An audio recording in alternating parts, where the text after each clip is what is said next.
Assalamualaikum warahmatullahi wabarakatuh. Perkenalkan, nama saya Rifkatul Fitriani dari kelas 10 PS4 asal sekolah SMA Negeri 2 Pangkalan Bun.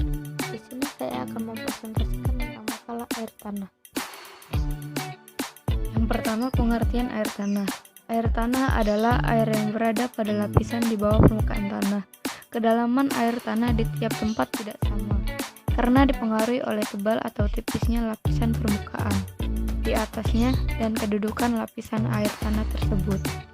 Kedalaman air dapat dilihat dari sumur-sumur yang digali oleh penduduk. Permukaan bagian atas air itu lebih freatik. Macam-macam air tanah. Ada bermacam-macam jenis air tanah.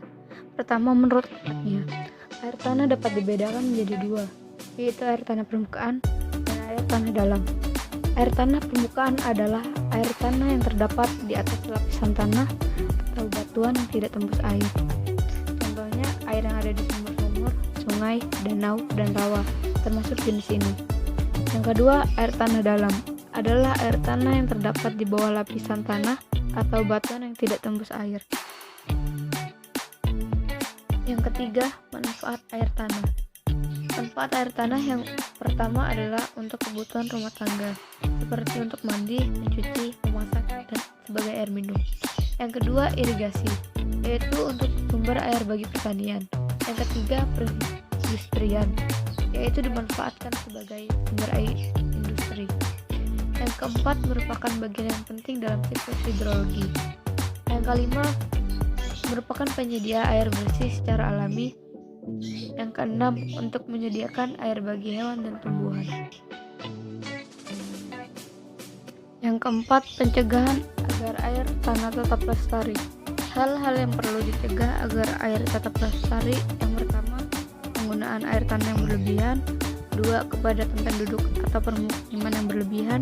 Yang ketiga, perusakan hutan. Keempat, penebangan liar. Yang kelima, pembuangan limbah. Yang kelima, proses terbentuknya air tanah. Ketika air tersebut mencapai tempat yang lebih dalam, air tersebut sudah tidak berperan dalam proses evaporasi atau transpirasi.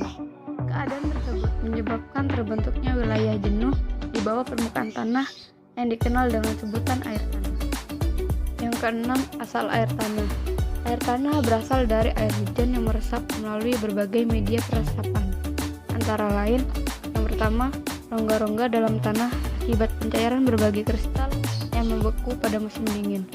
Yang kedua, rongga-rongga dalam tanah yang dibuat binatang. Yang ketiga, retakan-retakan pada lapisan tanah yang terjadi pada musim kemarau dan pada waktu musim hujan menjadi sangat basah dan becek, seperti tanah liat dan lumpur. Yang keempat, pori-pori tanah yang gembur atau berstruktur lemah akan meresapkan air lebih banyak. Yang kelima, rongga-rongga akibat robohnya tumbuh-tumbuhan yang berakar besar. Yang ketujuh, pelestarian air tanah. Untuk menjaga agar pelestarian air tanah tetap terjamin, maka perlu diperhatikan hal-hal berikut ini. Pertama, konsep reduce, menghemat, yaitu penggunaan air tanah yang diatur sesuai kebutuhan. Contohnya untuk menyiram tanaman, tidak menggunakan air tanah, sebaiknya menggunakan air permukaan seperti sungai, danau, dan waduk. Yang kedua, konsep reuse, yaitu menggunakan air tanah yang sesuai dengan kebutuhan yang tidak berlebihan, serta penggunaan lahan dalam suatu daerah aliran sungai harus diperhitungkan dampak dan manfaatnya. Yang ketiga, konsep recovery atau memfungsikan, yakni memfungsikan kembali tampungan-tampungan air dengan cara melestarikan keberadaan situs dan danau, serta menjaga fungsi hutan agar tidak menimbulkan ketimpangan tata air. Yang keempat, konsep rekal atau mengelola adalah mengolah air limbah menjadi air bersih dengan menggunakan metode kimiawi sehingga layak digunakan lagi, dan memperketat pelaksanaan analisis mengenai dampak lingkungan, khususnya terhadap air tanah. Yang kelima, konsep rekarge atau mengisi adalah konsep memasukkan air hujan ke dalam tanah, dan ini dapat dilakukan dengan cara membuat sumur, resapan, atau lubang biopori. Selanjutnya adalah ciri-ciri air tanah permukaan. Pertama, pada bagian atas dan bagian bawah, lapisan mengandung air yang dibatasi oleh lapisan yang bersifat kedap. Yang kedua, lapisan yang mengandung air terletak di daerah silinder dari suatu informasi yang berada di daerah lipatan. Yang ketiga, air tanah dapat memancar apabila tekanan daerah sinar cukup kuat. Sekian dari saya. Wassalamualaikum warahmatullahi wabarakatuh.